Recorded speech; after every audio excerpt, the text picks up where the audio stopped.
एक सवाल जो हर भारतवासी ने कभी न कभी जरूर सोचा होगा, हमें 18 साल के होते ही वोट देने का अधिकार मिल जाता है, लेकिन शादी के लिए 21 साल का इंतजार क्यों करना होता है। तो आज के वीडियो में हम इसके बारे में बात करेंगे। भारत में 18 साल को वोट के लिए इसलिए चुना गया क्योंकि इस उम्र में इंसान सब कुछ समझ जाता है, क्या सही है क्या गलत है, देश के भविष्य के बारे में डिसीजन लेने के लायक होता है और वोट देना सही भी है। आप अपनी पसंद बताते हो, गवर्नमेंट चूज करते हो, अपनी आवाज रखते हो। वोट देने के लिए न पैसा लगता है, सिर्फ सोचने और समझने की जरूरत होती है।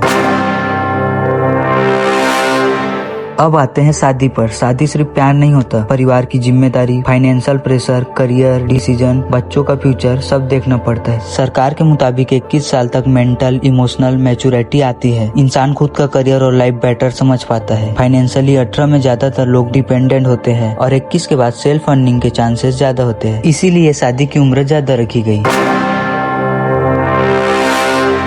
वोट में क्या होता है, एक दिन का डिसीजन। हम एक दिन सोचते हैं कि वोट किसे देना है, फिर वोट दे देते हैं। पर्सनल ओपिनियन, हमें जो नेता ठीक लगता है हम उसे ही वोट देते हैं। अगर वो नेता जीत जाता है तो भी ठीक, और दूसरा नेता जीत गया तो भी ठीक, इसमें हमारा कोई नुकसान तो नहीं है। और अगर हमने जिस नेता को वोट दिया और वो 5 सालों तक उसने अच्छे से काम नहीं किया तो हम अगले इलेक्शन में दूसरे को वोट दे सकते हैं। और शादी में क्या होता है, लाइफ लॉन्ग डिसीजन। शादी सोच समझ के करनी पड़ती है और शादी में फैमिली, सोसाइटी, रिश्तेदार सबकी राय लेनी पड़ती है। और शादी के बाद जिम्मेदारी भी बढ़ जाती है, पत्नी, बच्चे, घर का राशन, ये वो। और सबसे इम्पोर्टेंट बात, अगर पत्नी गलत चुन लिए तो पूरी लाइफ बर्बाद।